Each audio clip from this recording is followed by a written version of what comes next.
En este video vamos a mostrar la manera de cuantificar el calor absorbido por un objeto para cambiar su estado físico, para pasar de sólido a líquido, de líquido a vapor, incluyendo los procesos de calentamiento dentro de del mismo estado, dentro de la misma fase. Entonces vamos a empezar. Primero, sabemos que los sólidos y los líquidos pueden cambiar de estado cuando absorben calor. Por ejemplo, si tenemos un sólido, pensar este es un sólido.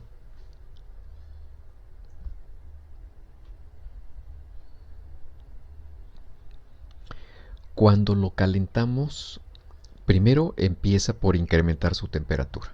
¿Sí? Empieza en una temperatura inicial. Empieza en una temperatura inicial, lo vamos calentando, así que le estamos aplicando calor y llevamos a este sólido hasta una cierta temperatura en la cual ocurre una transformación. La transformación que ocurre es de un proceso que le llamamos fusión. O sea, ahora se convierte en líquido. Imaginen un trozo de hielo, el cual primero empieza a una temperatura por debajo de 0 grados Celsius, necesita absorber calor para llegar hasta 0 y en 0 grados Celsius va a ocurrir la transformación a líquido. En ese momento necesitaríamos ponerlo en un contenedor para poder retener aquí el líquido. Si continuamos calentando esta materia, ahora le seguimos aplicando aquí calor, ¿sí? Este es calor que le estamos aplicando. El líquido continúa absorbiendo y lleva su temperatura hasta otra temperatura que le vamos a llamar la temperatura en el punto de vaporización. O sea, ahora este líquido se convierte en un gas. Ahora necesitamos un recipiente que esté cerrado en todas las caras y vamos a contener aquí dentro las moléculas que originalmente eran agua en estado sólido. Ahora aquí son moléculas de agua, pero están en estado gaseoso. La temperatura de este gas todavía puede seguir aumentando. ¿Sí? Aquí le podemos todavía seguir aplicando calor y vamos a obtener todavía alguna temperatura que le podemos llamar simplemente la temperatura final de todo este proceso. Entonces vamos a describir un poco no tanto la parte de incremento de temperatura, que eso está asociado con el calor específico de la sustancia, sino estamos aquí más interesados en el calor de transformación, el que cambia el estado, cambia la fase en la que se encuentra esa sustancia.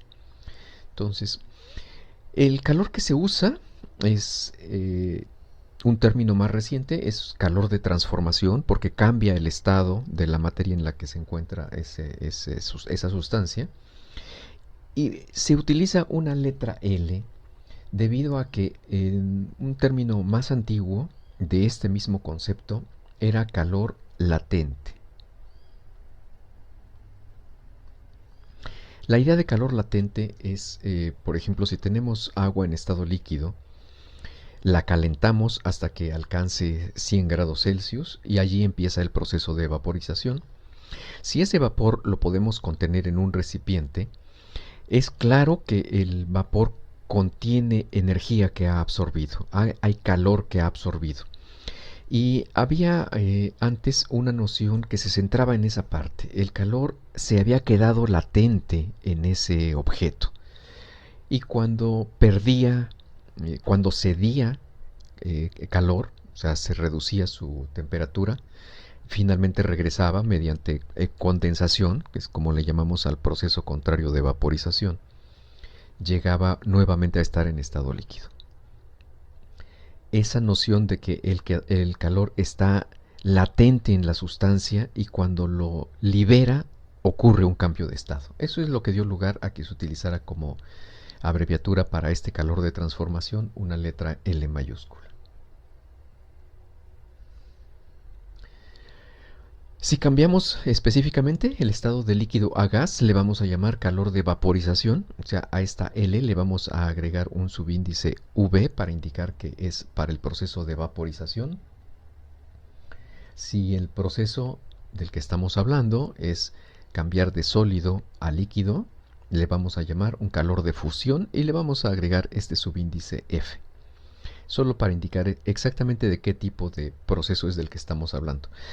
Estos términos son los mismos, ya sea que estemos pasando de líquido a gas o al revés, de gas a líquido, aunque en el habla cotidiana le llamaríamos, al ir de gas a líquido, le llamaríamos condensación. Seguimos utilizando el término LV porque sigue siendo un calor de transformación, aunque ahora vaya en el sentido inverso, de gas hacia líquido. Lo mismo para ir de líquido hacia sólido, le podríamos llamar solidificación, pero seguimos utilizando el término LF. Tenemos ahora este ejemplo. Vamos a calcular la cantidad de energía en forma de calor que se requiere para llevar un pequeño cubo de hielo que contiene una masa de 1 gramo, que está a menos 20 grados Celsius, y lo vamos a llevar hasta un estado final que es vapor de agua a 110 grados Celsius. Entonces vamos a empezar. Vamos a ver primero los procesos que están involucrados para llevar desde este estado inicial, que es a una temperatura de menos 20 grados Celsius. El primer proceso es calentar el bloque de hielo, ¿sí? Así que este es sólido, es un objeto sólido, está en forma de hielo. Hay que llevarlo hasta una temperatura de 0 grados Celsius. Esta es la temperatura a la cual ocurre el proceso de fusión. Así que el siguiente proceso es la fusión del hielo, o sea, convertirlo en líquido. Seguirá la temperatura a 0 grados Celsius, pero ocurrirá un proceso de fusión. Teniendo ya el agua en forma de líquido, ahora vamos a proceder a calentarlo. Aquí ya vamos a tener agua líquida.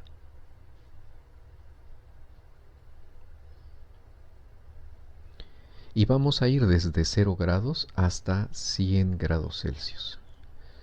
A esta temperatura ocurre nuevamente un cambio de estado y ahora vamos a tener la vaporización del agua. Así que vamos a tener aquí ahora vapor de agua.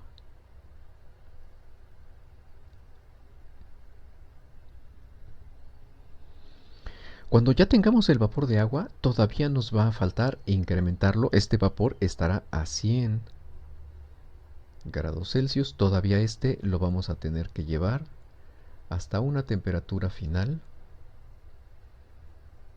de 110 grados Celsius. Seguirá siendo vapor de agua, pero aquí ya solamente estamos incrementando su temperatura. El estado en el que se encuentra esa materia será el mismo, en estado de gas. Vamos a ir modelando cómo es el calor necesario en cada una de estas etapas y qué leyes lo gobiernan. Primero, tendríamos un primer calor, vamos a ponerle Q1. Este Q1 es el calor necesario para calentar el hielo desde menos 20 hasta 0 grados. Así que este está modelado por el calor específico del hielo. Le voy a agregar este subíndice y este tendremos que multiplicarlo por la masa y por el incremento de temperatura. Esa es la primera parte. Después tendremos un proceso de fusión. En este caso, el siguiente término de calor está gobernado por este modelo, en el cual si despejamos, esa es la masa por el calor de fusión. Entonces este sería la misma masa, es la misma masa, pero ahora la vamos a estar fusionando.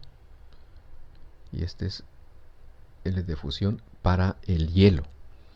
El siguiente proceso es un proceso de calentamiento de agua líquida, así que vuelve a estar ahora gobernado por el calor específico, pero ahora no es del hielo, ahora es de agua líquida. Por la masa, por el incremento de temperatura. El siguiente proceso otra vez está gobernado por este modelo. Ahora es masa, pero por un calor de vaporización. El calor de vaporización del agua.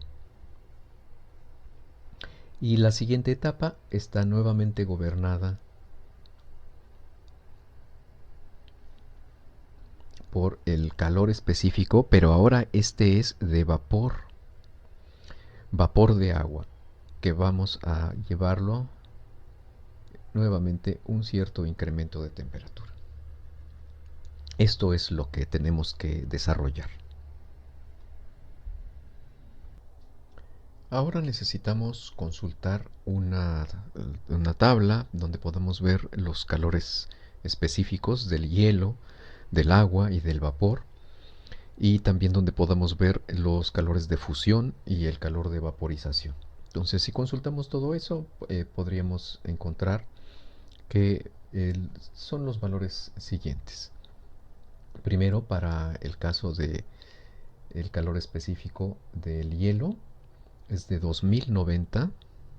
Vamos a ponerlo aquí. El valor de CH es de 2090 joules por kilogramo grados Celsius.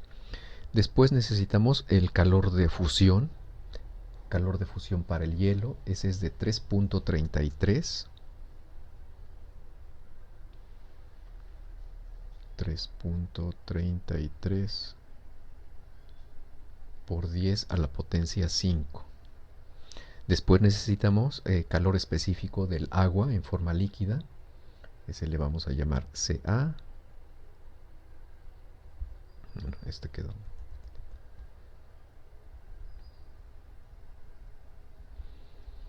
Y ese calor específico es de 4186. ¿Sí?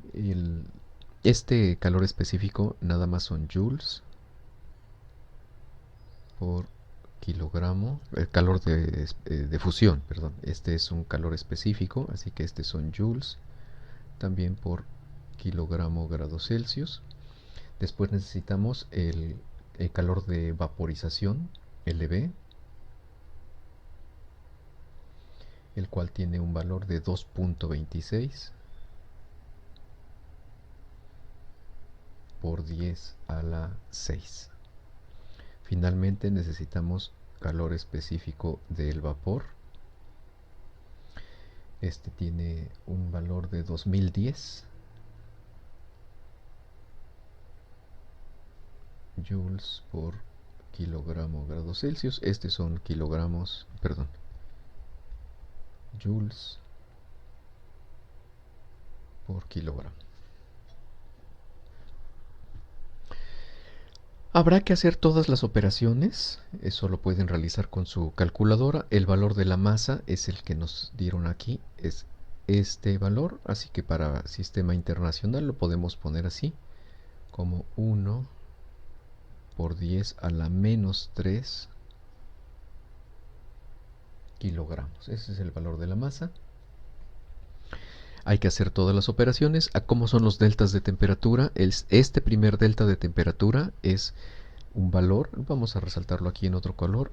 Este lo tenemos que calcular como la temperatura final, 0, menos la temperatura inicial, que es menos 20, así que me queda más 20. El siguiente no tiene término de incremento de temperatura porque solamente es un cambio de estado. El siguiente sí necesitamos un incremento de temperatura. Este va a ser entre la temperatura de 100, que es la temperatura final para esta etapa de todo el proceso, menos su temperatura inicial, que va a ser 0. El siguiente término tampoco tiene término de temperatura porque solo es un cambio de estado.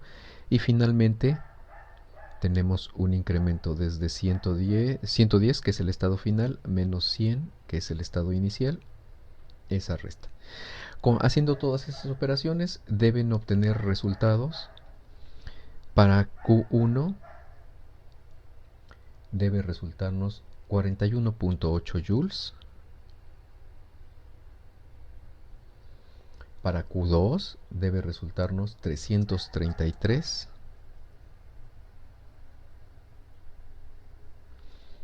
el término para Q3 es 418.6.